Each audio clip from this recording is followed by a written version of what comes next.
Coming up, we complete our DTVC Extra look at the Marvel Cinematic Universe Phase 2 with Avengers Age of Ultron and then Ant-Man. And then from here, I don't know what is going to happen with the DTVC Extra. We may put it on the shelf for a little bit. So remember we had talked about maybe me doing some Pam Grier films. But actually, I was talking with John Cross of After Movie Diner about maybe doing those Pam Grier films with him. And so we were talking about like maybe recording on his podcast on After Movie Diner, looking at a couple of those Pam Grier films. And we'll see, that might be where... I don't know, there was a part of me that was thinking about it when I was like, Pam Grier would be great for the DTVC Extra, but I was also kind of like, I'd like to talk about those with somebody else. Like, I'd like to have those be conversations where somebody else is contributing to them. I feel like those Pam Grier movies deserve more than that. And, with these Marvel movies, I don't know, just because, more into direct-to-video, these are kind of my own thing. I don't think there's as much need to have somebody else on there talking about them, but maybe that's maybe I'm wasting these too by doing them by myself. But anyway, that's the idea. So, with that in mind, I don't know in 2 weeks' time if we'll have another DTVC Extra. I still would like to kind of do something, but we'll see. But at least for right now, just kind of giving you the sense that this could be it for a little bit, or at least I don't know what's on the horizon for it. So we'll do these two here. I mean, looking at obviously with Marvel with the Infinity Saga, right? There's Phase 3, right, which I could do, 11 films that I could cover. But I don't know myself. I mean, I'm going to definitely probably watch them. I'm kind of geeked up to watch more and kind of keep moving forward with this, at least complete the Infinity Saga and watch them on my own. So we'll see. Maybe it'll be one of those things where I just happen to watch a couple in a week and why don't I just bang out a solo episode and we'll go from there. But, of course, if you have ideas of things that you think you'd want to hear on sort of these DTVC Extras, of course, let me know. You can always drop me a message either on Facebook, Twitter, or you can send an email to dtvconnoisseur@yahoo.com. But anyway, with that, why don't we pop in our theme song? Speaking of John Cross, we'll have our theme song here, and then when we come back, I'm going to talk about not only going to talk about Avengers Age of Ultron, but I'm going to start that conversation looking at that Fantastic Four movie that came out that same year, kind of do a little bit of an anatomy on what went wrong there, but also talk about kind of Fantastic Four in general and sort of its place in the Marvel. So we'll kind of do Fantastic Four, Avengers Age of Ultron, and then we'll take a break, and then we'll talk about Ant-Man. We'll finish up the show with Ant-Man. So right now, we'll do our theme song. We'll be back in just a minute.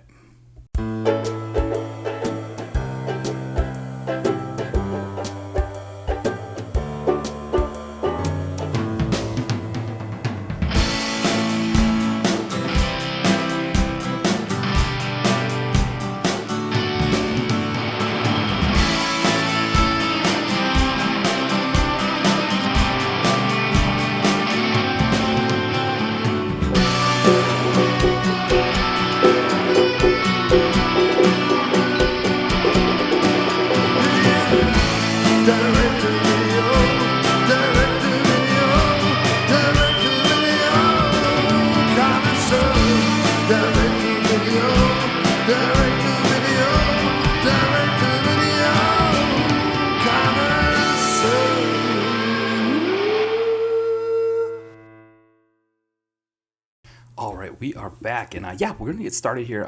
Again, before we talk about Avengers Age of Ultron, I wanted to touch on that Fantastic Four movie that also came out in 2015, because I did finally get a chance to see it. I also saw the 1994 Fantastic Four film, I think the Roger Corman one, so a little bit to say about that one as well. It's, that 2015 one, I mean, it sauteed in wrong sauce probably doesn't begin to describe it. But, looking into Wikipedia to get a better sense of it, it is a little bit interesting. You can kind of see sort of the anatomy of where something like this goes wrong. But I think even just me just watching it right away, I was like, there's a lot going wrong here. So kind of just delving in a little bit. I mean, of course, 2007, right, is when Rise of the Silver Surfer comes out. So that's the Fox Fantastic Four franchise that had two films, right? It had the initial one, we had Johan Gruffudd as Reed Richards. You had Jessica Alba as Sue Richards. It was or Sue Storm, Chris Evans, who ends up going on to be Captain America, is Johnny Storm, and you have Michael Chiklis as a thing. And, the interesting thing with that one, that was kind of, it was when I watched it, because I actually did end up watching that one again as well after seeing the 2015 one and the Corman one.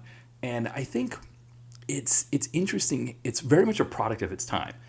It's very much a mid-2000s Marvel film, right, where you get these big action pieces where it just sort of come out of nowhere. You get these big, massive car pileups, things smashing, blowing up, all that kind of thing. But also very much mid 2000s in the sense that it's not a connected universe, right? That it's its own little thing there. And it is interesting to think that in '07, when we get the second film of that series, Marvel has by '08 they've changed the game, right? That Marvel Studios has changed the game with the whole idea of the connected universe. And I don't know. I think kind of upon especially seeing Avengers, I think Fox was looking for something to kind of maybe create their own kind of connected universe with the X-Men and Fantastic Four. There was a mention in that in the Wikipedia article that was sort of a thought, and there's even sort of a retconning or an idea that Fantastic Four did exist in the same universe as those X-Men films. And I think that would have been a huge thing, right? That would have been a big deal. But when you read the Wikipedia article about that 2015 film, right away you start to see some red flags pop up. So the film's writer, his name's Josh Trank, or not Josh, sorry, the film's director, Josh Trank, who also had a part in doing the story. He didn't want to make a comic book movie. He claimed that he was a big fan of the Fantastic Four, but then it turns out he'd only seen like cartoon series from the 90s, so he didn't really know it that well. And so then he was working with somebody else on the film. I think it was Jeremy Slater, and it was like I don't want to say Jeremy Slater wanted to make an Avengers movie. He essentially wanted to kind of do what was done in the Avengers, and Trank didn't like that idea. And he started, according to Wikipedia, he started having meetings with Fox with Slater not there, sort of either going behind his back or not letting him in on the fact that there were meetings. And I know from my own experience, having a manager who did stuff like that like that kind of toxicity is just it's one of those kinds of things that when you get to that level of toxicity, there's really nowhere to fix it. And again, how true it is or not that he was doing that, it's I'm not surprised the film turned out as poorly as it did. If this was if Trank was doing these kinds of things and he was the one who was the lead, or he was the one that was kind of, it was his baby or his thing. And it sounds like what happens is that it ends up being a toxic production, which again, the guy who played Doctor Doom, I can't remember his name. It's like Nebel, Kebbell, Toby Kebbell, who played Doctor Doom. He said that there was actually a good production. He said that there's like a cut of the movie that Trank had that's better than what we ended up getting. But other reports say no. And one of the interesting things as well is that Trank doesn't do anything again until like 2020, but he was tapped to do a Boba Fett film, and then Disney said no. And word on the street is they kind of heard about what was going on here, and they heard about some of the issues that were happening there and said no to it, which to me is kind of a big deal. That it kind of encapsulates the differences between Fox and Disney at this period. Fox finds out kind of well into the process that Trank is toxic, and they try to take the film from him at the end and do their own reshoots, which does more harm than good, right? Ends up making it worse. But it was too late by the time they found it out. Whereas Disney is like, oh, we're going to do this Boba Fett film with him. Actually, no, we're not going to do it with him. And he said that there was like creative differences or something like that, and he wanted to go and do his own thing, or he was, he kind of makes it sound like it wasn't like he was fired from it, but that's some of the talk there. So I think, again, it kind of gives you that sense that Disney was making better decisions at this time than Fox was when it came to this kind of thing. I also wonder, Deadpool was probably already in production by the time this movie comes out and it becomes the flop that it is, but this movie does cost Fox money, right? I mean, I think they lose like $80 million. And I do wonder how much of this film's flop affected the production on the budget that was allowed for Deadpool, for things like not being able to have Wolverine in the film, things like that. So I don't know. So that's kind of your opening piece there, right? So you've got a toxic director who's already pulling stuff like having meetings with Fox and sort of keeping the other guy, Slater, out of those when Slater seems like he had the better idea. I mean, Slater was looking at doing things like having Galactus in it and Dr. Doom. He wanted something bigger, and it could have been the thing that really made them. It could have worked, and it could have been the thing to push it over. Whereas you've got this other guy, Trank, who doesn't get comic books at all, doesn't get what's happening here. And this was not the time for Fox to try to do something outside the box, right? This was the time that Fox needed to really kind of build on some of the momentum that they've had with a few hits in a row. I mean, they had what? They had the X-Men not Days. I was going to say Days of Future Past, but First Class, right? First Class comes out and it was solid enough, and then they have the kind of the I don't want to say the redo, but kind of the I don't really want to say it, like the fix, or the, you know, the Wolverine anyway, kind of repairing the breach that had happened from X-Men Origins Wolverine. They put out the Wolverine, which was a better product there, and then of course X-Men Days of Future Past, which is nominated for an Oscar. You know, really great reception. So they were building momentum here, and if they were going to introduce a Fantastic Four into this universe that they had created, they could have done something really good here. It could have been really, really fantastic, and they squandered it in this situation. Some other things that kind of come up in this. I mean, I think just from a story standpoint, for me, the biggest issue is just the liberties that are taken with the Fantastic Four story. I mean, when you look at the previous two iterations, right? You look at the 90s Fantastic Four that never saw the light of day, but, you know, we can see copies of it on YouTube. And we look at the mid 2000s version. They're much more faithful to what the they're much more faithful to the story or the background to the Fantastic Four, right? And this one, they're like teenagers. And it's weird because they're high schoolers that are all in their late 20s and early 30s. So it's like, I don't know who came up with that idea. If Trank was like, hey, I really loved, Luke Perry in 90210. And so I love the idea of having some early 30-something and late 20-somethings playing high schoolers. Just the idea that it's high schoolers that are creating all of this science stuff in general, when it was such a better idea when it was like Reed Richards in college, and Dr. Doom working with him in college and them kind of figuring out some of this stuff. It kind of made more sense that way. Or the way they do it in the 2000s movie, where it's kind of after the fact, where Reed Richards is established as a scientist, and Dr. Doom, all of that kind of thing makes more sense than teenagers. And again, late 20-somethings, early 30-somethings playing teenagers. I mean, even before that, when you've got Reed Richards and Ben Grimm as kids in a garage, whenever you've got kids working on science stuff and there's like wondrous music playing in the background and all of that stuff, it's just so hokey and bad. And I just don't know what that was. And again, it might have been a reshoot that was done after the fact. It might have been that, because supposedly Trank's version was much darker, which again, what are we doing a dark Fantastic Four for anyway? Like, that just seems weird anyway. But anyway, that kind of thing, it just never works, and it sets the stage for something just weird and bad, and that's where we were going with this. Obviously, the big point of contention is the fact that we have Michael B. Jordan playing Johnny Storm, right? So that we've taken,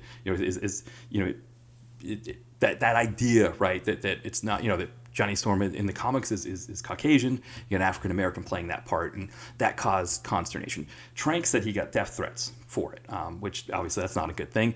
But really, when you read the story about it, because when I looked at it, I was like, this seems really weird that you would have Kate Mara playing his like adopted sister, right? Because out of the two that you would want to be, an African American actor, the Sue Storm one makes more sense, because then you're like really projecting this image of like African American women in STEM, working STEM fields, right? And what an image that would have projected. Well, apparently Trank wanted both. He wanted the Storms to be African Americans, and Fox said, well, you could have Johnny Storm, because we really like Michael B. Jordan. We want him to play that part, but you can't have Sue Storm be African American. And so he split the difference, but he did say it was probably a sign for him that he should have walked away at that point. Like, he shouldn't have compromised on that. And it makes sense, like, because it ended up making the whole thing much hokier that way by doing it one or the other.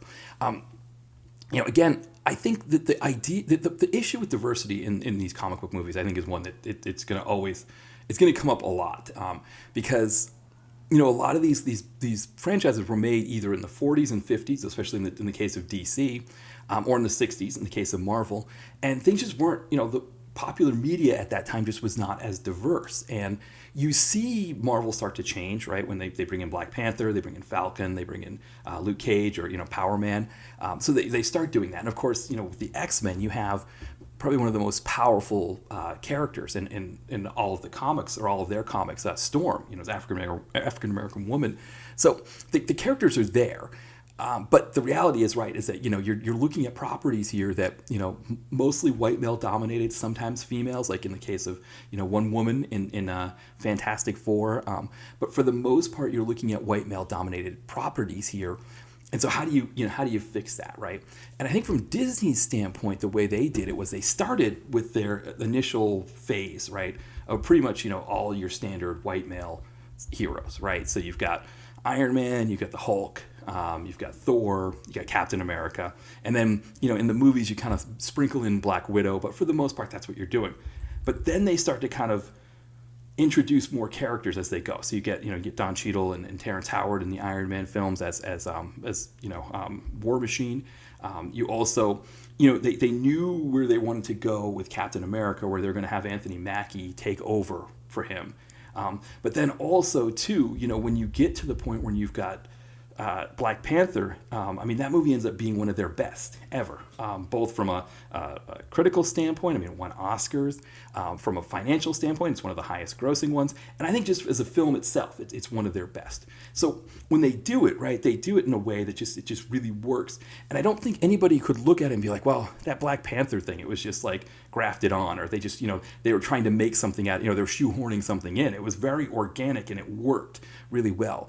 And I think that's one of the things with Marvel, just kind of overall, right, is that they have a lot of characters that they've kind of, what they've done, I think there's sort of two ways that you can approach that issue of, sort of having white dominated comics, right? You can either, when you start doing adaptations, you can replace the white characters with people of color, right? That's one approach that you can do.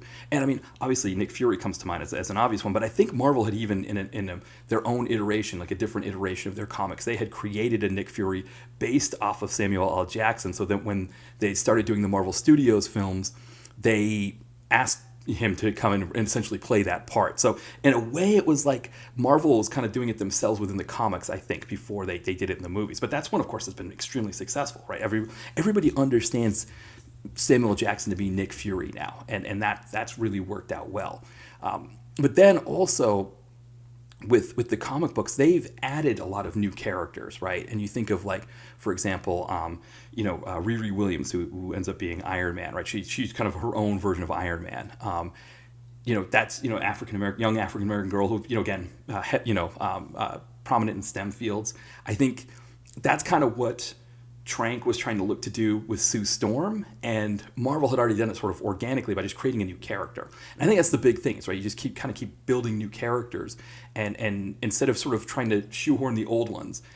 Sometimes it works. So again, we talked about with Nick Fury that it worked really well there. So you can do it. Looking at the mid-2000s Fantastic Four, right? And in their case, Alicia, the blind woman who has a thing for Ben Grimm as the Thing, right? That was played by Kerry Washington. So they replaced that character there. I think the reason why, I would have been cool with it if Fantastic Four, if them making this movie, if they were able to get, like, say, example, Zendaya, right, who is now really big in the Spider-Man films, she's in the Dune movies. If in 2015 they had come to her and said, hey, do you want to be Sue Storm in this movie we're doing here? I think the only thing is she would not have looked like an older sister. I guess she would have been a younger sister to Johnny Storm, because she wouldn't look like an older sister to him, because she's a lot younger than, or maybe, I think she's like maybe 10 years younger than Michael B. Jordan. But anyway, right, they could have gotten her, right, on board and been like, okay, you're going to play this part. And it would have been, and on the one hand, it probably would have worked. On the other hand, you almost kind of feel like you wouldn't have wanted to waste her being in Marvel on a movie like that, right? Like the fact that she was able, because I don't know if she would have been able to do Spider-Man Homecoming if she was doing the Fantastic Four movie. Maybe she would have. I don't know. Because again, Michael B. Jordan, they were able to use him in Black Panther, right, where he plays Killmonger, and he's really fantastic in that role. And I think he's really great in this Fantastic Four movie as well. So that was of course, a point of contention. But I think it did turn people off when they saw the commercials for it, because I think they were like, well, what is this about? Why are we doing this? Why, But I also think, too, when you're looking at actors at that time, Michael B. Jordan might have been the best person to play Johnny Storm. And I think that's probably why Fox decided to greenlight that decision. It looked weird when you then have Kate Mara playing Invisible Woman, right? And I think even though they explained that she's adopted, that she's from Kosovo and she's adopted, I think you needed to go one way or the other. You had to go, have them be siblings and have an African American woman, in the STEM fields. I think that was the way that they could have gone. Or you just got to play it safe and just be as conventional as possible, and then maybe add in African American characters after. The big thing for me is that, in other iterations of the Fantastic Four, they've swapped out team members. And I think Storm at one time was a member of the Fantastic Four. So, I mean, how cool would it have been? The one problem I think with Storm, with her usage in the X-Men films, is that she's always sort of an also-ran, right? Like, she's never quite like the main character enough.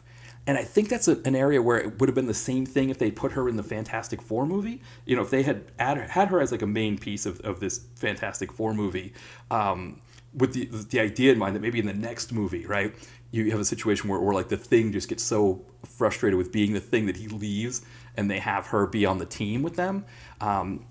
She would still be an also-ran. She would probably still be like, it would be kind of her.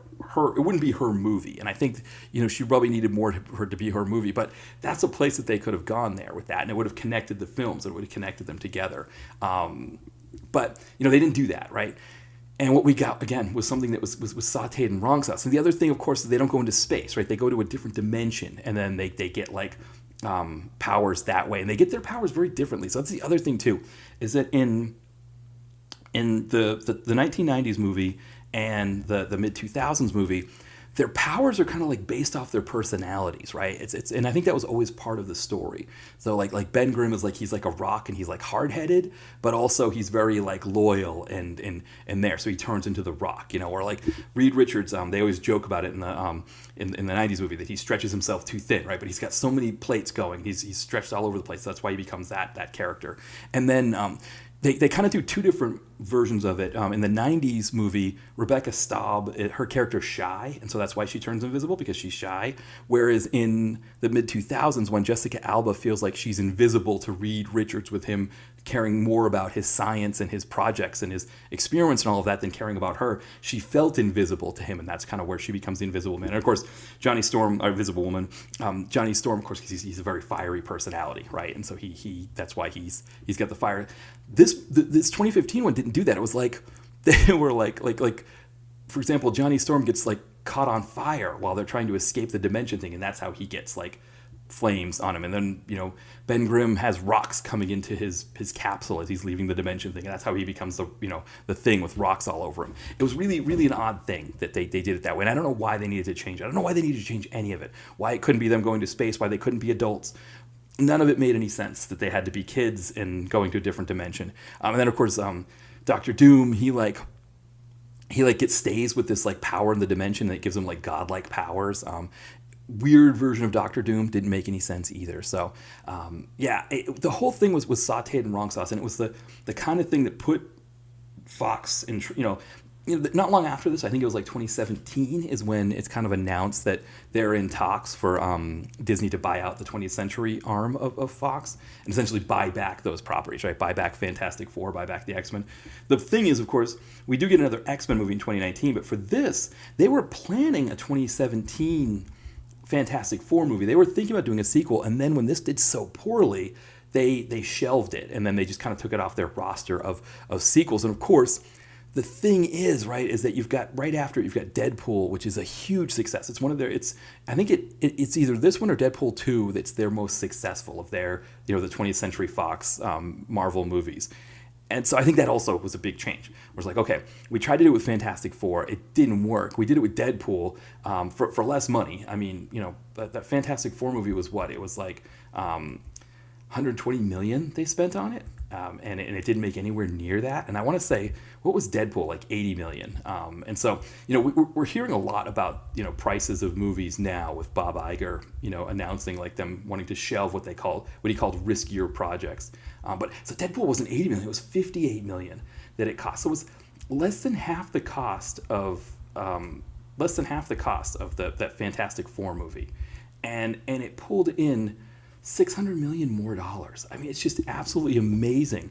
And again, the thing that makes it so stunning is that they're back to back, right? It's like Fantastic Four comes out in August of 2015, February 2016, Deadpool comes out and just completely blows it out of the water.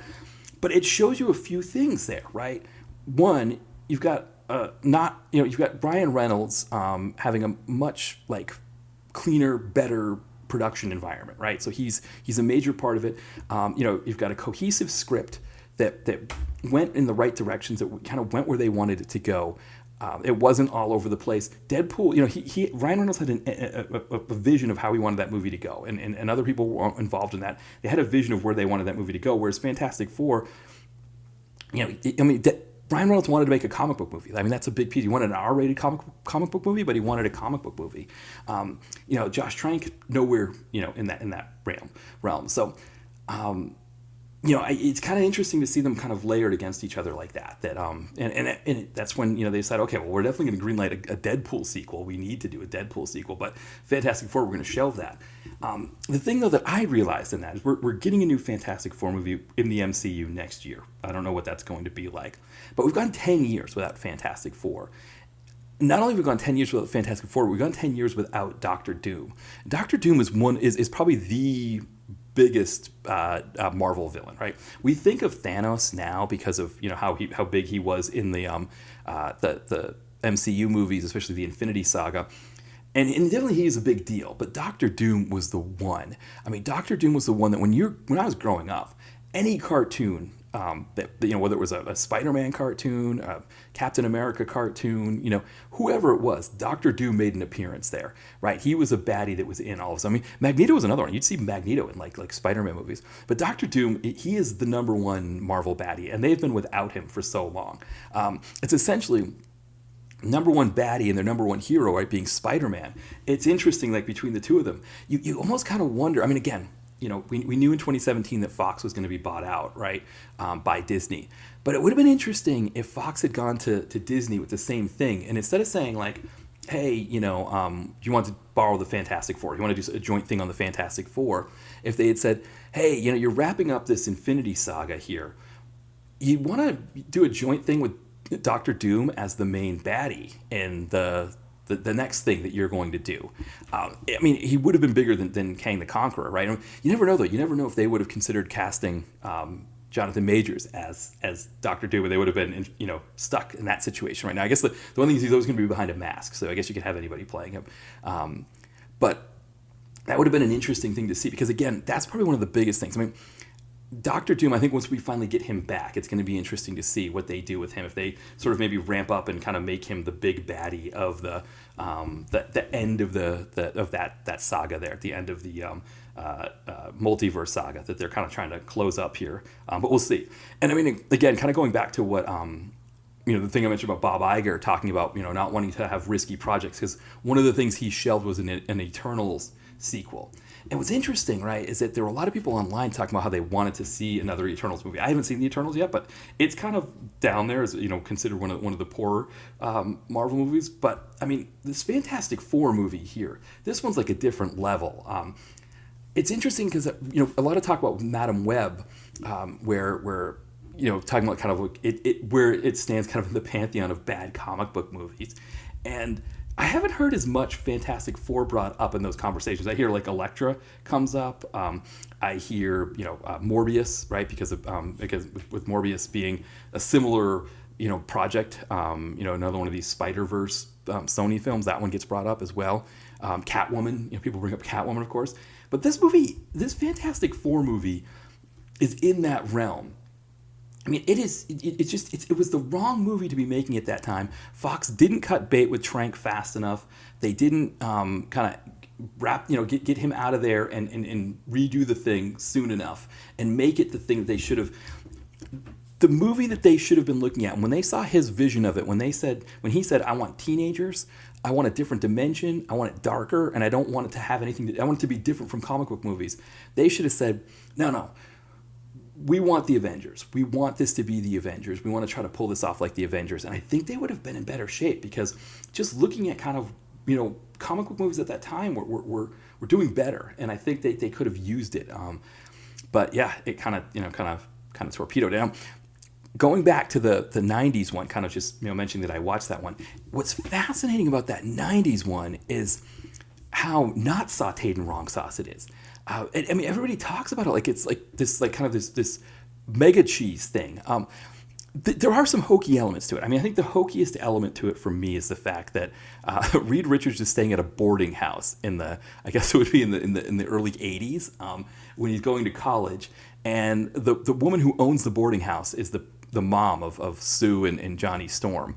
And Sue Storm is like a teenager who has a crush on Reed Richards, and then later, for whatever reason, was it Michael Bailey Smith who plays I think that's his name, Michael Bailey Smith. He plays the let's see here. He plays Ben Grimm, and yeah, Michael Bailey Smith.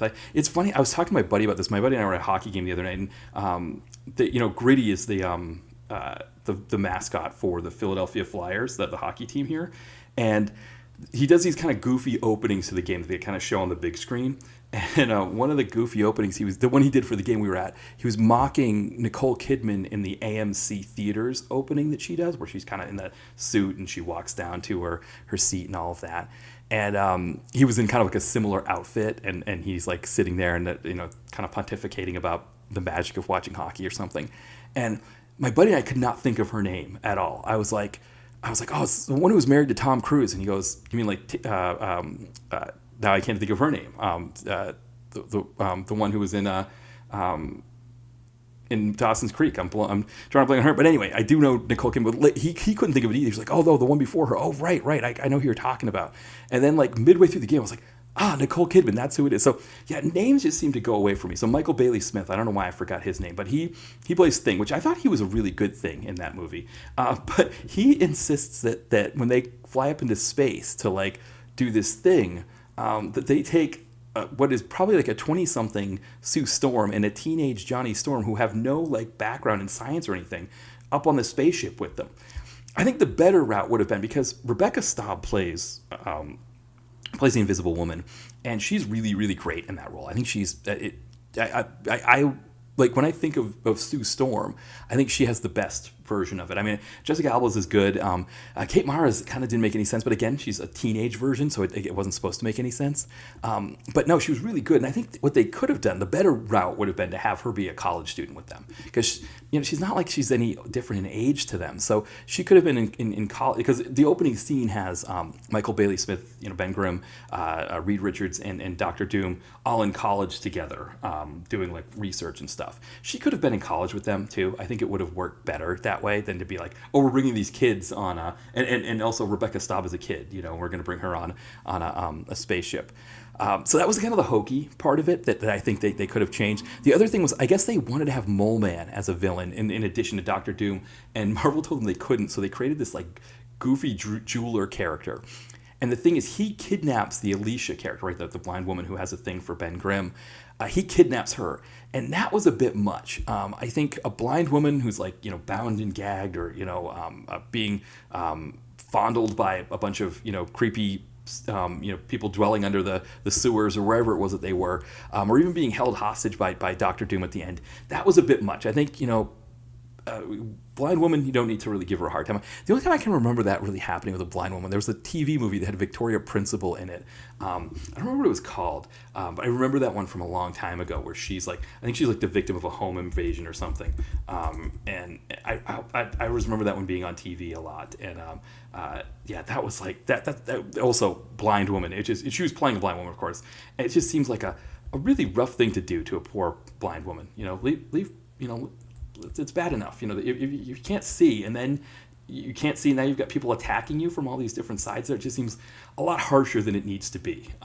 So that was probably another area of the film that I didn't like. But beyond that, for the most part, they get the story right. They go into space, they get their powers when they come back. Doctor Doom does not get his powers with them, so that's like he doesn't really get powers, right? So if you remember in the mid-2000s one, or again in this newer one, this 2015 one, he's a part of their team and gets his powers with them.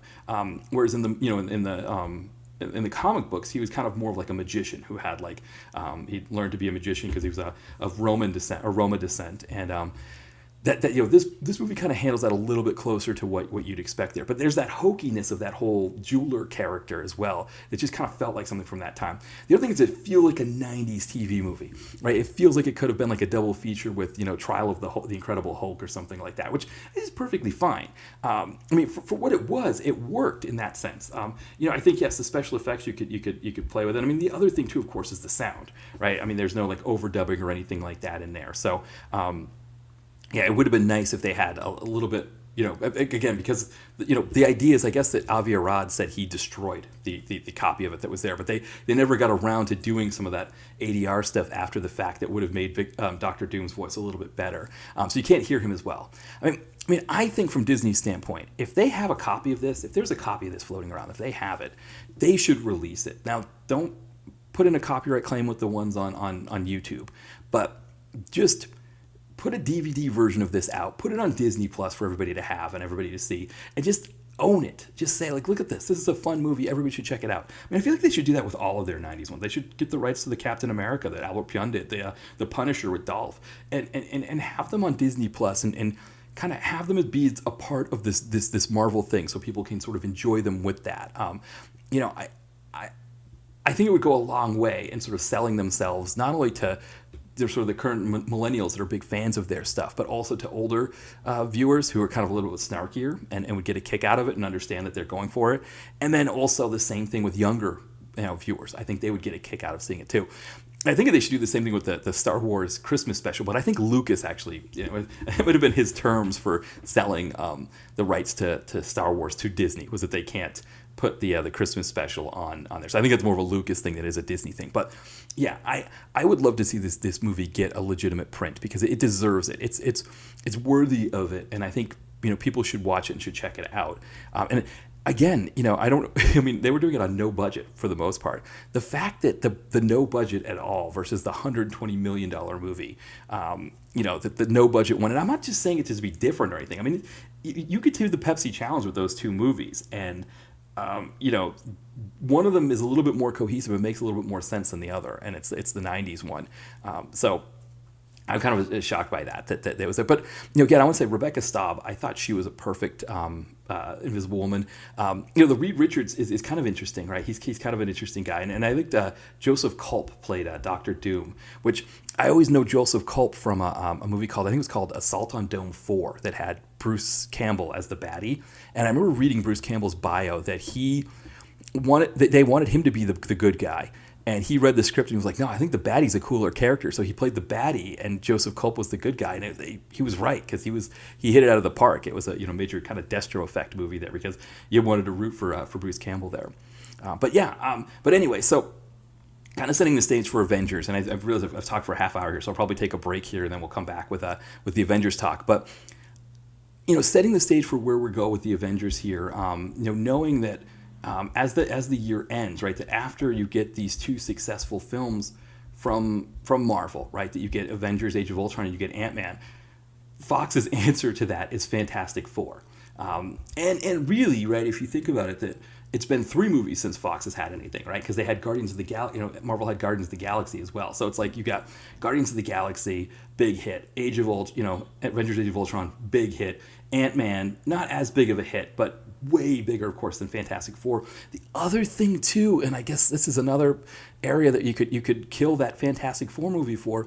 Guardians of the Galaxy made a space romp, and it worked. It worked to the tune of $750 million with characters that nobody had ever heard of before. And here's the Fantastic Four with characters that everybody knows, everybody gets, everybody's familiar with. They couldn't do a space romp with that. They couldn't make something that was as big and as, especially for $120 million. You couldn't put together a Guardians of the Galaxy kind of thing and blow it out of the water and be like, hey, look what we're doing here. And then do a teaser at the end where you're like, here's, Professor X talking to them or something like that. It was all there for Fox, and they just couldn't do it. And I think as we get into talking about Marvel here in these next 2 segments, it kind of underscores the fact that there were things about these that they were doing right, at least for these first 2 phases, that the other ones that were competing with them, Sony, Fox, and Warner, they just weren't quite able to do to the same tune. They weren't quite making the right decisions the same way that Marvel was here. All right, so why don't we'll take a break here, because again, this one ended up being a lot longer than I was expecting, and then we'll come back and we'll talk about Avengers: Age of Ultron. It's the early 90s in LA. The war on drugs is raging, and Detective John Bainbridge is the LAPD's secret weapon against crime. Former Special Forces in Nam, he's a cop on the edge. When he and his partner Geary uncover a potential human trafficking ring, it doesn't take long before John Bainbridge realizes this thing goes all the way to the top, which doesn't scare him. That just means they'll fall that much harder when he takes them down. Part send-up and part love letter to early 90s action films, Bainbridge will take you back to the golden days of Canon, PM Entertainment, and AIP. You can get it in paperback or on Kindle and Kindle Unlimited from Amazon. Follow the link in the podcast description. All right, we are back, and we are talking about Avengers Age of Ultron here. So, interesting thing about this movie, right, is that, of course, we had the huge success of the first one, and everybody was waiting for another one to come here. And I think kind of excited to see what it was going to be. I think with the characters, we had seen them in previous films in the phases here. So we'd seen Iron Man 3, we'd seen Captain America, we'd seen Thor. So we were kind of ready to see what was going to happen here in this Avengers movie. One of the interesting things about this one is they don't tease a lot of this movie. It's not like the previous one where they were kind of building to that movie with kind of pieces that were set up in the other ones, right? So you get, the previous one, you've got Iron Man, right? We kind of get introduced to Iron Man in the first movie, then we get Incredible Hulk, and the sense that, there's going to be a joining of those two, right, at the end of Incredible Hulk. That's that sense of, I'm putting together a team. Then Iron Man 2 comes, and we get more of the team when we get Black Widow, and then we get Thor, where it's like, okay, now we're introduced to Loki, who is going to be our baddie in this movie, and then Captain America, we're introduced to Hydra, who is going to be the ones that sort of reveal the source of power that our baddie's going to use, right? So each of those movies had a piece in creating the Avengers. In this case, right, like Iron Man 3, it creates a piece in a kind of a different way where we're kind of getting the sense that, like, maybe, the way Iron Man 3 plays out, right, where Robert Downey Jr. is kind of more by himself, and he's kind of having to learn to be part of a team, but he's not sure how that he wants that to work. Kind of an interesting difference there. Thor, right? There's really nothing. I guess Thor is almost building to like the next phase, right? Because they're talking about Infinity Gems and things like that. There, that Thor movie just didn't make a lot of sense to me anyway. We're kind of the red goo and all that stuff. It was just, I had fun with it, but it was kind of an interesting one. Then Captain America: Winter Soldier, right? Where you're kind of getting a sense of like, is Captain America ready to lead as opposed to being someone who follows orders, right? As kind of a different thing. And then Guardians of the Galaxy, again, same thing. It's setting up more Phase 3 than it's really working on Phase 2. So when you get to the Age of Ultron movie, right, we haven't had any pieces for the baddie, right? When Robert Downey Jr. and Mark Ruffalo talk about Ultron, we hadn't really had it teased much at all. So what happens is that they find Loki's scepter, and they see the power of it, and Robert Downey Jr. thinks, we could make Ultron, and Ultron would be like essentially what he calls like a gatekeeper or like a doorman who prevents aliens from coming to the planet before they get there. So again, essentially heading off what happened in the first movie. Now, one of the things, of course, we know Ultron was created by Hank Pym in the comic books. The problem is then when we talk about Ant-Man, the creator of Ant-Man, the person who was working on developing Ant-Man for the MCU, didn't want Ant-Man in the films before he was introduced in his own movie. So that's why they couldn't put him in this Age of Ultron movie. And then I think there were some production delays that kind of put Ant-Man in between Age of Ultron and Civil War. So again, in the previous phase, it worked out really perfectly where they culminated into an Avengers movie to end the phase and then started fresh with a new movie. In this case, they had to kind of use Ant-Man as like a bridge between the two phases because of some production delays, I think, that happened there. But anyway, so instead of Hank Pym creating Ultron, it's Iron Man, Tony Stark, who creates him. And of course, he kind of gets out of control, becomes the big robot that we know of him as, and he wants to wipe out all of mankind. At the same time, we've got Quicksilver and Scarlet Witch, right? Who I guess the way it worked is that they were shared between Marvel and Fox, or between Disney and Fox, because they're mutants. So if they were used in this movie, they couldn't be mutants. And what was interesting is that they were introduced in this movie. So I mean, they had a teaser at the end, I believe, of the Captain America film. We kind of get teased that they're going to be in this movie, and then we get to see them in full bore. And of course, I think the reason why Quicksilver gets killed off at the end is because he is playing a bigger part in the X movies. So he's already been in a couple of the X-Men movies, and I wonder if there was an issue with having him there. Where Scarlet Witch wasn't in those movies, they could kind of keep using her in the Avengers in the Marvel Studios films, and eventually kind of as the movie goes on, they're first working with Ultron, and then they realize Ultron's bad, and so they kind of work against him, work with the Avengers, and everybody fights off Ultron, and the whole thing ends happily ever after, but not before multiple cities have been completely leveled in, we're talking like natural disaster size catastrophes that would have killed thousands of people. So, buildings being leveled left and right. I'm just absolute mayhem that the Avengers are causing when they're going from place to place. Other things that happen in the movie, you've got like a burgeoning romance between Bruce Banner and the Black Widow, Natasha. That's kind of an interesting thing. They kind of decided to do that. I thought it was an interesting idea. So a few things kind of like that were going on. Again, as a movie, I mean, James Spader is the voice of Ultron, and I absolutely loved him in that role. It was one of my favorite parts of the film, was just listening to him be kind of snarky as Ultron, but also with his Spader voice. He's a villain I hope they have again, which in the comic books, right, he gets destroyed all the time and comes back to life. So you could have him back again, and I think it would be great if they could get him back in multiple movies, because he is fantastic. I absolutely loved him. But overall as a movie, that's kind of what it was. It was just the novelty of them teaming up was already done in the previous movie, and the problem with this one, right, was that it's not like what we get when we get to the Infinity Sagas, where we've got these massive stakes with trying to defeat Thanos, but then also we got all of these crazy team ups that we didn't get, right? Because Guardians of the Galaxy do not team up with them here, right?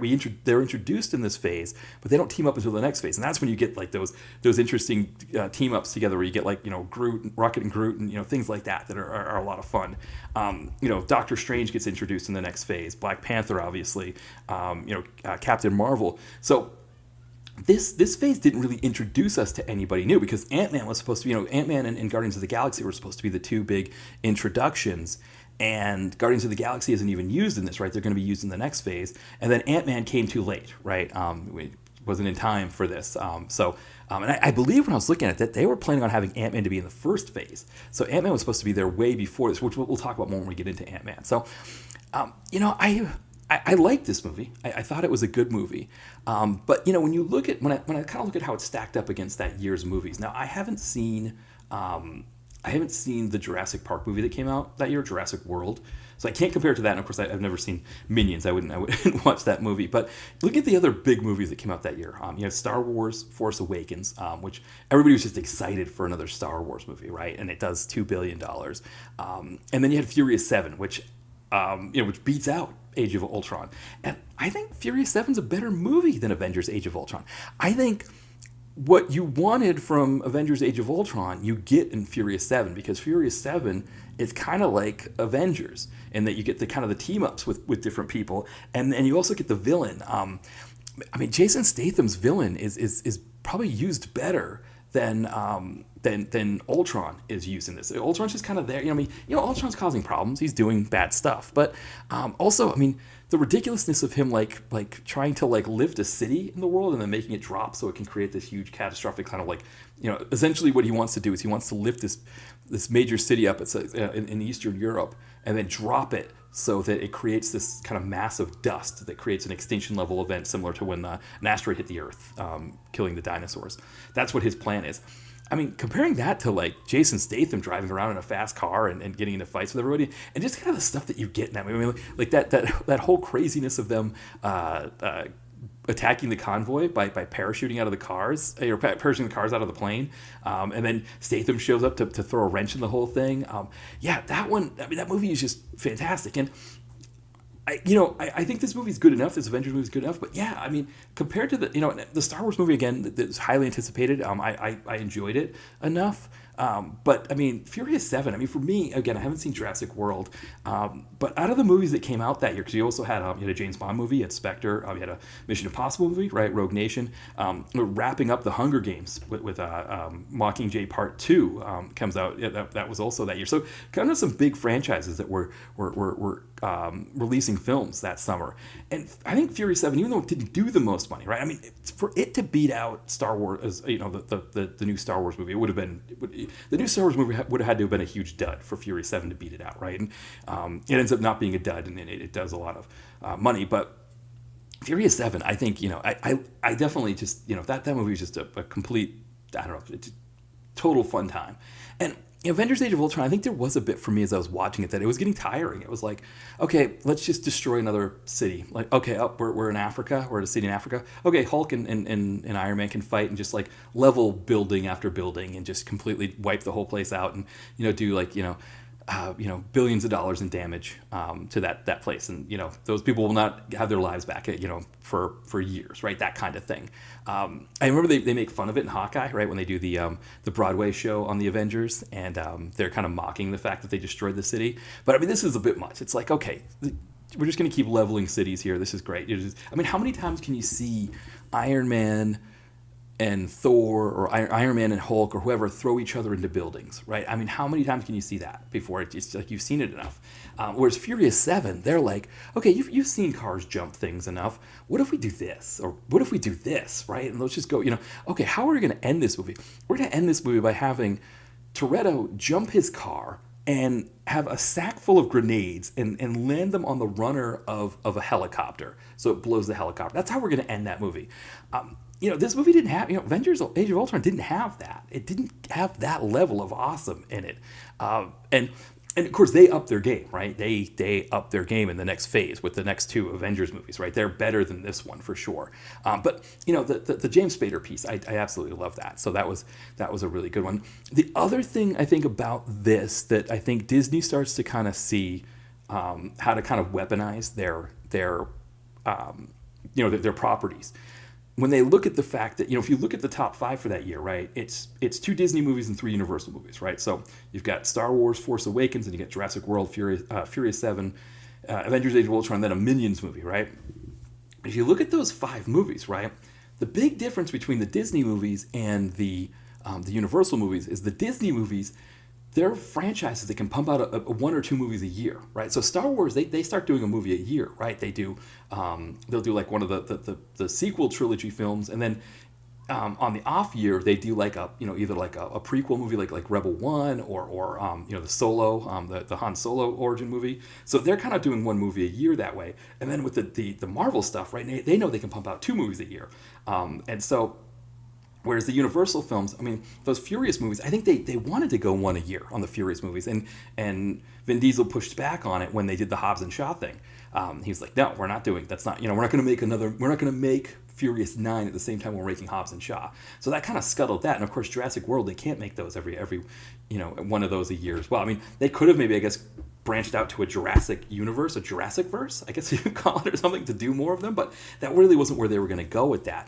So Disney knows they're at a point where they can start pumping out a movie a year, and then when they start to get into other things like Pixar, or with their own properties where they started doing live action versions of their cartoons.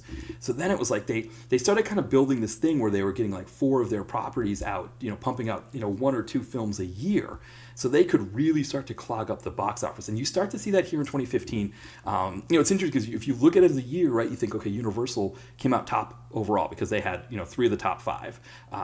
But Disney's the one who I think starts to see that strategy that is going to kind of take over as they get into the late 2010s before the pandemic kind of resets everything. They start to work that strategy there. And so one thing that Age of Ultron does, I think, in that sense, is that it kind of gives them, they know it's still doing well enough. Even though this movie wasn't as good as the other one, it's still pulling in the money they want it to, and they know at the same time they could have a Star Wars movie at the same time that could do, so it's one or the other. One of the two is going to pull in the money that they need, and at the same time they can start to kind of depress the box office for other properties. So you start to see it. You'll start to see it with like Warner Brothers when they put out the DC movies. You'll see it with Universal. Not so much. I mean, it seems like the Fast and Furious movies seem to do a good job of pushing through that. But you start to see it with when the Terminator movies, right? They get kind of forced out. Like a lot of those ones that are trying to kind of build something, they have a little bit of trouble in the box office as Disney starts to really put a stranglehold in there. And so that's what we're going to start to see here, I think, as we get into the 2010, later into the 2010s. They kind of start that process. But anyway, I think, with Avengers Age of Ultron, I think that's probably the bulk of what, want to say. I mean, I think the difference between this one and that other one is that this one there wasn't as much build up to this movie as I think there could have been. And I think they do a better job with the next phase of really building to that huge crescendo. But at the same time, I think they were kind of parsing it a bit because they were slightly building for phase 3 in phase 2. They were putting in pieces that we were going to see in those later phases. So this was almost kind of like a get me over Avengers film. To kind of just wrap this up. And what's interesting is they went away from doing those get me over Avengers movies, right? They haven't done one since the Endgame. They didn't do any kind of get me overs in in phase 4, and it doesn't look like they're going to do one in phase 5 either. They're just going to wrap up phase 6 with 2 Avengers movies. So they kind of got away from that. So I wonder too if there was a point where they looked at this movie and thought, okay, we can't just do these Avengers movies so frequently because of the amount of people we need to get involved with them. I think what had happened was I think Robert Downey Jr. was actually, his picture deal was out, because if you look at it, he did, I think it was a 4-picture deal, right? So 3 Iron Man movies and the Avengers, that's his 4 pictures. So he needed to re-up on his contract. So I think that cost them more money. And I think that they were looking at it like that like these Avengers movies with so many stars in them cost so much, and to kind of build up to that. And, again, if you're dropping, 275, 300 million to make these movies, the kind of productions they are, I think to have a kind of a get me over, it's not worth it, right? I think with Avengers Age of Ultron, and that's where they kind of start to slow it down to where they're doing it now. And I wonder if that's how they're always going to do it going forward, depending on what they do after phase 6, if it's always going to be like kind of work on those different phases and then have like the very end of it be a couple Avengers movies that kind of wrap it up as like a big crossover thing. Almost kind of using the Avengers movies the way in the comic books we would do, you'd have those big crossover series that would kind of take over a summer. That might be what they're looking to do, but you don't know how that's going to work. But that's kind of, I think that's kind of the bulk of what I wanted to say with that Avengers Age of Ultron. I think, again, the big highlight for me is James Spader. I always love him anyway, and I just thought his voice was just so fantastic here. So I think, if you haven't seen this one before, that's enough to see it. The Spader as the villain is enough to see it. He's probably one of my favorite. He might be my favorite baddie of all of the baddies we've had in these Marvel Cinematic Universe movies so far. I think he's just so fantastic. I mean, that voice is just so perfect. So hopefully they'll bring him back and have him do more voice work. Hopefully they'll bring Ultron back in some way and have him be a baddie in something else. I mean, he doesn't have to be the baddie of an Avengers movie. He could be the baddie of an Ant-Man movie, or he could be the baddie of, whatever, a Thor movie or something. But he would be great. I think that would be fantastic. So we'll see. We'll see if that happens. All right, so we'll take one more break here, and then we will finish up with Ant-Man. My newest novel, Don's House in the Mountains, is available now. It follows Don Veazey, who after 20 years has finally made it as a writer, going from an AP English teacher to richer and more famous than he ever could have imagined. In the process, his wife Lois, feeling alienated and resentful of her husband's success, has filed for divorce, forcing Don to move to a house in the White Mountains of New Hampshire. With time alone to reflect, he's able to see how his new wealth and fame has affected his life in ways he never expected. Maybe the biggest of these is his new house, which is bigger and nicer than anything he's ever had in his entire life, but the longer he lives there, the more he gets the sense that it might have magical powers. But that can't be right. A house can't have magical powers, can it? Pick up Don's House in the Mountains today. You can find it at Amazon in paperback and in Kindle. All right, we are back, and we're going to wrap up here with Ant-Man. So Ant-Man comes out it's technically supposed to be phase 2. That's why we're talking about it here.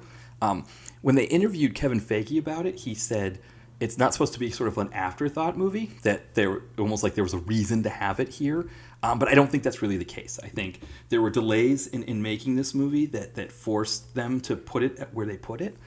I don't think they necessarily wanted it here, though. I think they wanted to have it before Avengers. I think they wanted to culminate with an Avengers. I don't know, though. I don't know how they would have pulled it off, though. I mean, they would have had to shoot them both at the same time, because if they wanted to have Ant-Man in the Avengers, right, I don't think they would have been able to have him in it.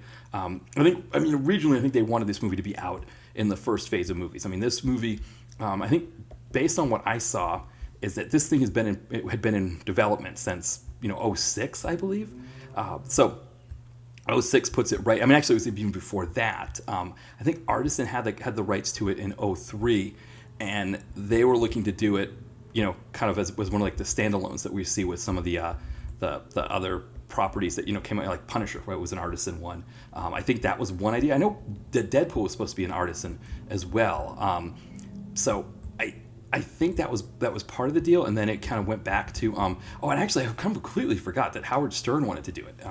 In 2000, he tried to get the right. The the DJ or the shock jock, as they called him, Howard Stern. He wanted to do. He was looking to do it. But in '03, the person who ended up writing the film, Edgar Wright, he and his partner Joe Cornish, they had a treatment that they sent to artists and who owned the rights at that time. And then, of course, the rights went back to Marvel, and they pitched it to Marvel Studios, to Kevin Feige. And that was in '06. And they liked the idea of it, and they wanted to do it. But one of the things I think that happened there is that because Ant-Man isn't one of the big ones, right? I think there wasn't the impetus to push to get it done sooner. And I think they even said that too, that because he's not such a big deal, they kind of just, they wanted to get it right, I guess, more than they were worried about getting it out there. But it was one of those things where I think the original script, one of the things they talked about was the original script was a standalone movie. And, this movie needed to fit with the Marvel Cinematic Universe, which I think helps it, right? And it makes it a better movie. They, because of the delays, I think they started making the movie in 2013. Because of that, it got kind of in this this also ran section where it is the last movie of Phase 2, and then we go into Civil War to start Phase 3. But Feige tried to say, well, it wasn't an afterthought kind of movie, but it kind of feels that way. But that's okay. I think that's perfectly fine. Just for a quick idea on the plot here, we've got Paul Rudd plays Scott Lang, who is the sort of the second version of Ant-Man. Hank Pym was the original one. He's played by Michael Douglas, and then his daughter is played by Evangeline Lilly, and then Corey Stoll plays his baddie Darren Cross, who ends up being Yellow Jacket. Essentially, he owns Pym's company in San Francisco. Corey Stoll does. And he is kind of using his shrinking technology to kind of, I guess, weaponize the shrinking technology and sell it to maybe Hydra or another company like that.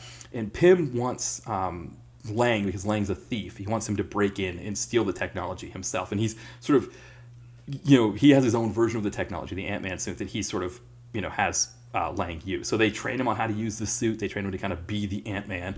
And then that's the deal. They go in to try to steal the Yellow Jacket suit that Cross is creating, and it leads to a big fight at the end between Yellow Jacket and Ant-Man. This movie, I think, again, it feels like a standalone movie that you would have gotten in the early 2000s. And I think it works in that context. But what I liked about it is that it feels like a standalone movie that you get in the early 2000s.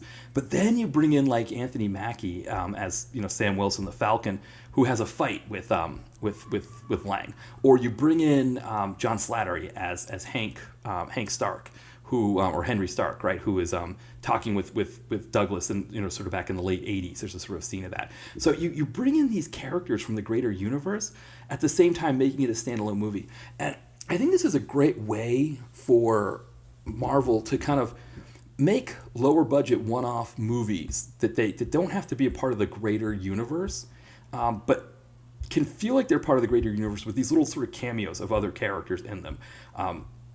And I think like She-Hulk having Daredevil in it, that those kinds of things, you could really sort of make those work that way. Because I think this really works in that capacity. Some of the other things I liked about it, talking about James Spader with his voiceover work, Douglas does voiceover work where he's sort of talking into Paul Rudd's helmet, so giving him instructions and things like that. Just really fantastic voice work there. I really loved that his work there. He's just great as Hank Pym, really great character there. And I think it's one of those things where it's such a missed opportunity that because this thing was delayed, that they weren't allowed to be in the greater, Avengers films, because I think it would have been hilarious, or just, I don't know, hilarious, but it would have been really fantastic to see Douglas, Hank Pym sort of interacting with Tony Stark and Bruce Banner. I think that would have been really, really good stuff to see, Michael Douglas and Robert Downey Jr. and Mark Ruffalo acting opposite each other. And I know when I was reading about Avengers Age of Ultron, I think Joss Whedon said, and I think some of the other people talked about it, was they didn't like the idea of Pym being there because it's we already have enough scientists. And I don't know. Yes, maybe you already have enough scientists, but you don't, Douglas acting opposite those two would have just been a lot of fun. So we miss out on that because this movie comes after the Avengers movie. So there's that piece there. The other piece of this, I think, that is the thing that you can never fully get around, is that it's Ant-Man. right? And it's like, yeah, I mean, yes, Ant-Man was a founding member of the Avengers. I feel like you can't do all this stuff without Ant-Man, but he's still Ant-Man. And one of the jokes I remember was Paul Rudd told one of his kids that he was going to be playing Ant-Man, and his kid was like, "I can't wait to see how stupid this is," right? And so, like that's the thing. I mean, the idea of Ant-Man. I like the idea, right, of somebody who can shrink and grow, and it's like most of shrinking movies, and I think this was made. I don't know if this point was made in Wikipedia or something like that, but most movies that involve shrinking, right, it's usually someone who's been shrunk and needs to get out of it somehow, right? They're stuck, like either they're stuck in somebody's body and they have to escape the body, or they're stuck, like Honey, I Shrunk the Kids, right? They've got to make it across the lawn when they're completely shrunk. Whereas in this case, they're using the shrinking and growing as a way to as a fighting technique, right? As a skill or as a superpower. And I think that part of it was really cool, and the different ways that they used it, I thought was really cool. The ant stuff, I think it's another piece of this that like it's hard to sell to people, right? I mean, ants are not. I don't know. I don't need to see ants. I'm not a fan of ants. Ants are not. I don't like to see them. I don't. They're not fun. And I get that they try to make them fun. I mean, you have the one that he flies on. He calls Antony. I mean, I like that stuff, but it's it's also the fact that you're selling ants. And I think this movie has a cap. I think it's the other piece of it. I think we've talked about this before, that Ant-Man in general has a cap. It's interesting because people were complaining about. People that were complaining about the Eternals not getting a sequel, which again, of all the things to complain about, right, online, being upset that there's not going to be an Eternals sequel. It's like, you saw the first one. That's not enough for you in one Eternals movie. You're lucky you got that. But when I look at like the money that the Ant-Man made. Eternals didn't do that much worse than Ant-Man, and people were using Ant-Man as an example, like, if you can make properties out of Guardians of the Galaxy and Ant-Man, why can't you make a property out of the Eternals? And it's like, I don't know that they really made a property out of Ant-Man, and I'd be curious to know if they make a fourth one. I mean, it's possible that they're thinking about it. I think if I see like under future, I should have probably looked at if they were looking at. I don't know if they were going to make another one after this one, or if they've got a plan to do it. But they don't make that much money. They're not like these big money. I mean, the first one here, they spent $130 million on it, made $500 million, which is not horrible. I mean, it's no Fantastic Four, right? It's not as bad as that. And then Ant-Man and Wasp, of course, is a little bit better. It's like $100 million more. But again, that one's coming in between the two Avengers movies, right? And where there's like this big bump.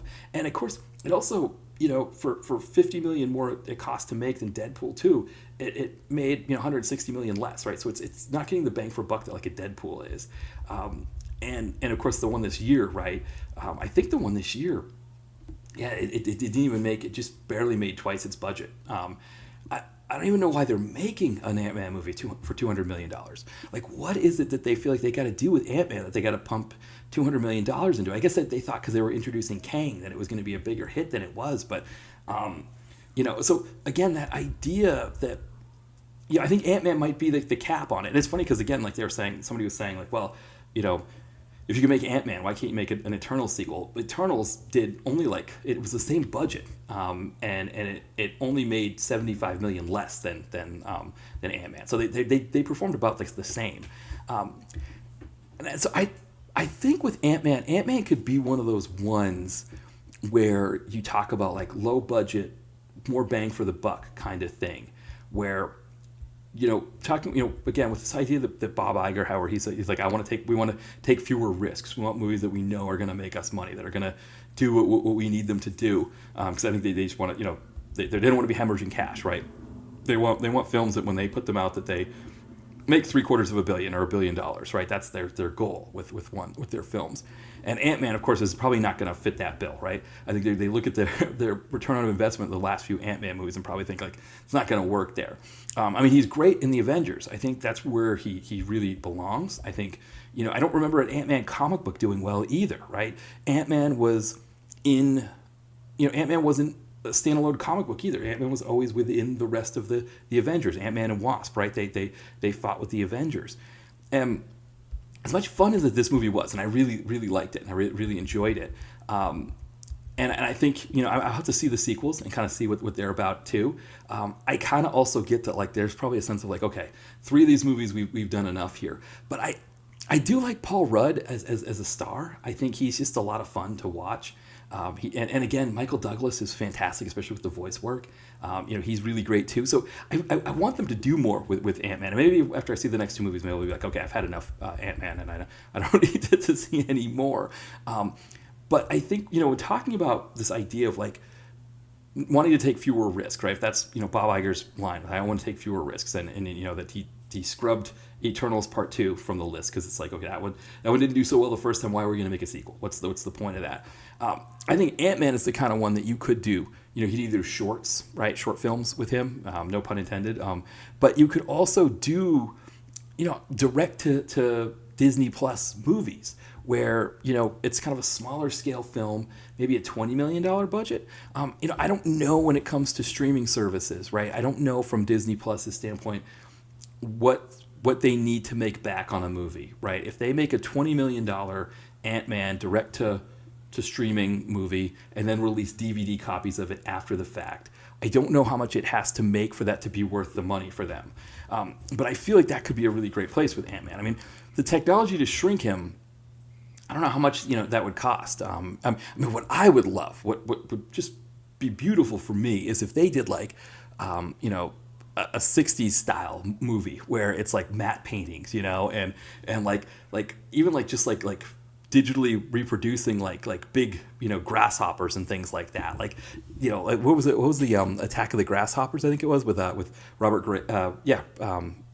Peter Graves, right, that MST3K did. Like, that kind of stuff would be a lot of fun, and I think people would really take to that kind of stuff.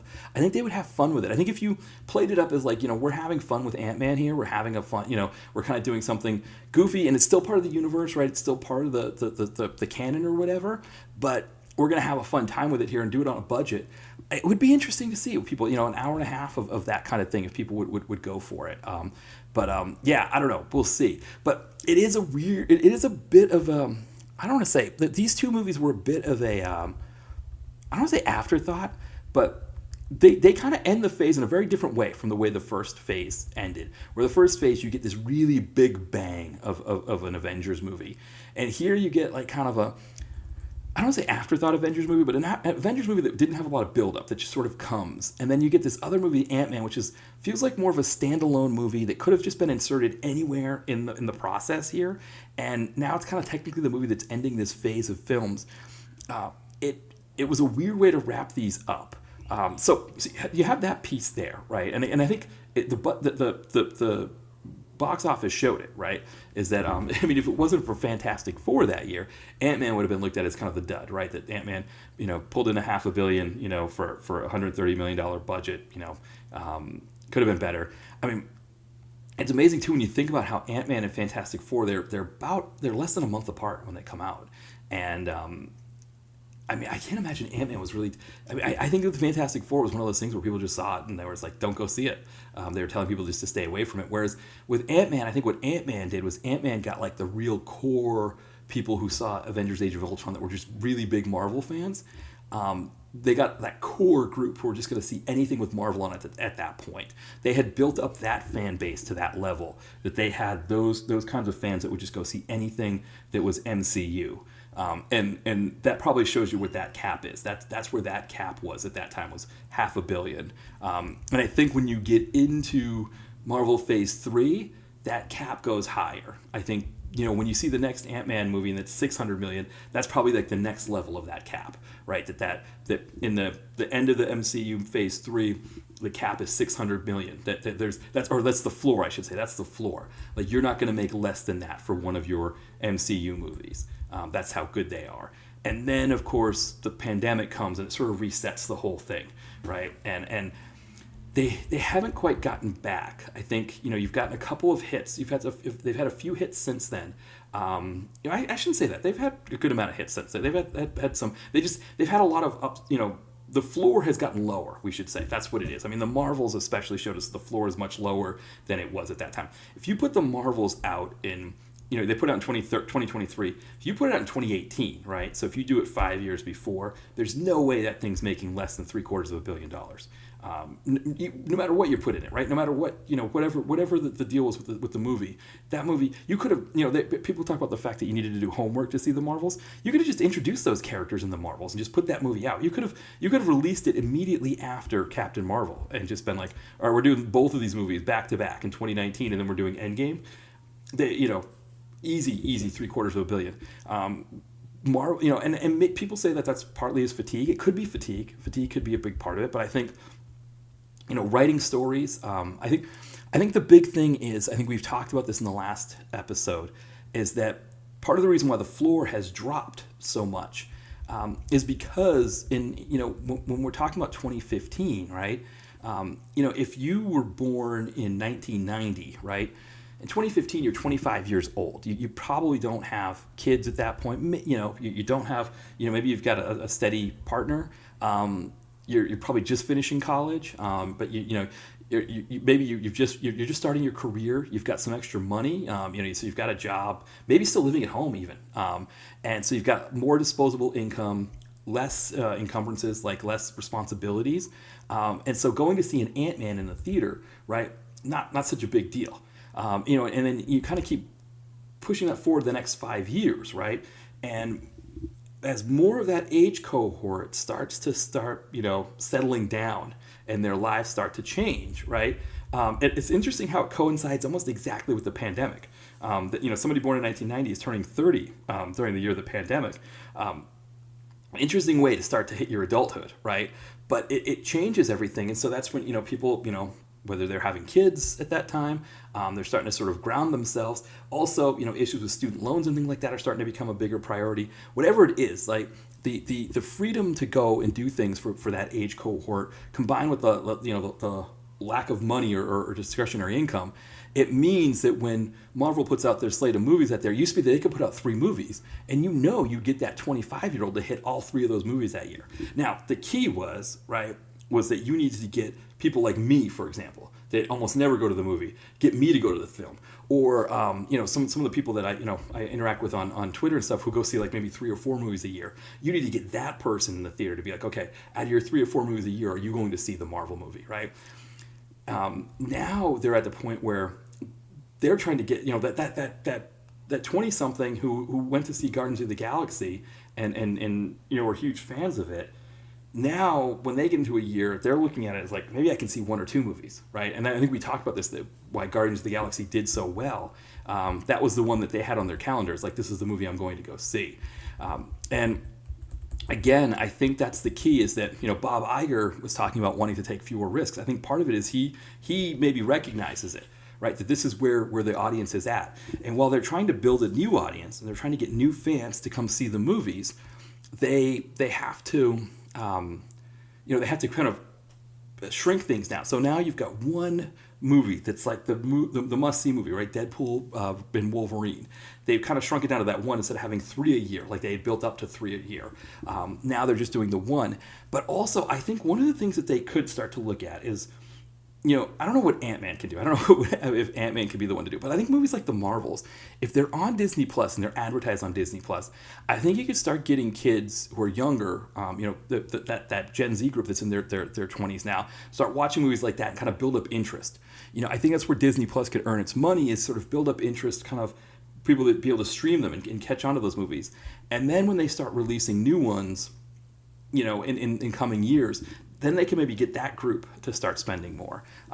But that's the other problem too, is that Gen Z doesn't have the kind of discretionary income that millennials had. Millennials had more money in the mid 2010s, into the late 2010s, and not as much as you'd think. I mean, they still had to deal with things like student loans and stuff. But there are a lot of 2-income households with millennials that at that time they didn't have kids, and they had 2 incomes. When suddenly those 2-income households start adding kids, then you're getting into, daycare. You're getting into all that kind of stuff that makes the discretionary budget drop a good amount. I think that's the thing with Ant-Man, is that Ant-Man comes out in a time when the floor for Marvel films was such that you could put out an Ant-Man and you're going to make $500 million with it. They still almost made $500 million last year, with this most recent one. So, there's still that floor there. But I think the budget for it, maybe you don't do 200 million for it, and maybe I don't know, but yeah, I think this movie was an interesting one in that sense, that it was like that standalone movie that what do I want to say here? It was, a standalone movie that had a little bit of taste of the Marvel Cinematic Universe in it. It just feels weird that it comes at the end of this phase. It's weird that it's the movie I'm talking about as the last one in this phase, because it doesn't feel like any kind of conclusion. It also doesn't feel like a bridge to the next set of movies, right? It doesn't feel like it's the movie that's going to get me to the next set of movies. It feels like just a movie. It feels like I'm anything within this phase of movies. It doesn't feel like it's even part of a phase of the movies, right? It just feels like it's there, but it's got like that little taste of the universe in it, with like the Falcon and all that, which I think is nice. I think it gives, it's the thing that makes an Ant-Man made in the Marvel Cinematic Universe better than the Ant-Man that they were talking about making with artisan films, like the Punisher that was made with artisan films, where it's completely standalone, has nothing to do with anything else within Marvel. I think having that little taste of it is good. Just think about like Trial of the Hulk, right, where you got Daredevil, or the Incredible Hulk movie that had Thor in it. Those kinds of things where you get those little tastes of the other characters. Sometimes that's enough, and I think that kind of makes this Ant-Man movie feel a little bit better, feel like a standalone movie plus, I guess is probably the best way to say it. So I had fun with it. Again, I think going back to this, the fact that we've got 12 of these movies here now that we've talked about, and we haven't had a Fantastic Four in this group, right? Again, the same year that these two movies come out, you get one of the worst comic book movies to come out in the past, 20 years or so. The fact that they hadn't had any of these yet, that they were able to have 12 movies come out, and I mean, even when you look at the Thor Dark World, right? Thor Dark World has a lot of nonsense going on in it, right? Again, the red goo. What is the red goo? What is the thing about people teleporting between like different parts of space or whatever? Like, none of that made any sense to me. But it worked. It worked better in a way that was more fun. I just I think it's still kind of a. I think it is a little bit. I don't want to say it's a little bit of a miracle, maybe. I don't know. It's kind of crazy that they've been able to be this successful so far. That 12 movies in, they haven't had their Fantastic Four yet, and they don't really get one. They don't get one, at least in this phase of movies, when they wrap up with Avengers Endgame as kind of the big finale of all of this. They essentially go 23 movies straight without having a real legit dud, and I think that's something to say. I think that's I don't know that you ever see a kind of a franchise that's able to pull that kind of thing off and go that consistent without a Fantastic Four pull in there. Now, again, as we go through, if you want to say Eternals is that movie or whatever, at least for the first this Infinity saga, they go pretty consistent here, and I think that's I'm kind of impressed by that fact. It's just, again, as someone who back in the blogs, one of my, back when I was writing the blog and I would do like the wild card posts, I would do, comic book movie flops, right? And they seem pretty consistent in the 2000s. If you look in the 2000s, it's like, I don't know what the ratio would be, like every third movie or something like that. I mean, it's like, I guess they had a pretty good run. I mean, I don't know how you count Daredevil, right? But then you get that Ang Lee Hulk. You get the, I kind of like the Punisher, but it kind of felt. I mean, obviously Elektra is one that stands out as a dud there. People weren't big fans of the Ghost Rider. I mean, they're like, even when you look at like a Daredevil or a Ghost Rider, which has its fans, right? I mean, they don't really even have a movie like that, right? That's like most critics panned it, most people didn't like it, but it had its fans. Like, these are all pretty consistent movies here, and so it'll be interesting. Again, I don't know if I'm going to continue this series looking at the other phases here, and I've kind of been rambling here a bit towards the end here, but I think it's something to think about, the fact that they, as Bob Iger and Kevin Feige and they're sort of regrouping with Marvel. I think they could go back to this series and look at the fact that even with the two kind of lesser movies that wrap it up. I think Avengers: Age of Ultron and Ant-Man, I think probably the one that's kind of stands out as sort of the most lackluster is the Incredible Hulk film. And it's interesting whenever you hear them talking about MCU movies that didn't do as well, like for example Ant-Man that didn't do well. It's like, well, it was like the worst opening weekend since Incredible Hulk. Like, it's like kind of a lot of those, like, it's the worst whatever since Incredible Hulk. That's kind of the standard that you use for that. I think that's probably the one that's considered the most lackluster of all of those movies. So maybe that's the one, but it's like they get it out of the way in the second movie, and then the rest of them are all pretty solid there. So it's interesting. I'll be curious when I get through when I'm just on my own, get through the Infinity Saga and start getting into the multiverse, because I haven't seen a lot of those multiverse movies. It'll be interesting to see like where they start to zag. It'll be interesting to watch movies like The Eternals and see kind of, is it really as bad as everybody says it is? I don't know if I like it, if I'd be one of those kids on Twitter being like, oh, they need to make a sequel. I'm, literally crying right now. There isn't a sequel or whatever. I don't know. But anyway, I don't know. It'd be interesting to see kind of how those movies land for me. But yeah, why don't we wrap it up here? So, at this point, I think, in terms of plugs, dtvconnoisseur.blogspot.com. That's where you can find links to everything. So links to the novels, links to the podcast, all of that there. So, so definitely go check all of that stuff. And of course, our Threadless. Right now we're doing a sale, or we're not doing a sale, but Threadless is doing a sale. I think it's $13 tees, or $13.99 for tees. And then everything else has a discounted rate as well. So like mugs, I think mugs are usually $15. They're like $12 right now. So sales on everything on the Threadless site. So find the link to the Threadless site in the podcast description. Go check it out. Spring's coming. You got to get some t-shirts and everything like that. When the weather gets warm, it'd be nice to have some DTV Connoisseur t-shirts. Or, if you need a mug, right? I mean, everybody drinks coffee, right? Or if you don't drink coffee, you drink something. You drink some liquid because you have to, as a human being, drink some liquid. Why not drink it out of a DTV Connoisseur mug, right? All right, well, let's, I'll kind of finish being a pitchman and we'll wrap up here. So thank you, everybody, for listening. And we'll talk soon. Bye, everyone.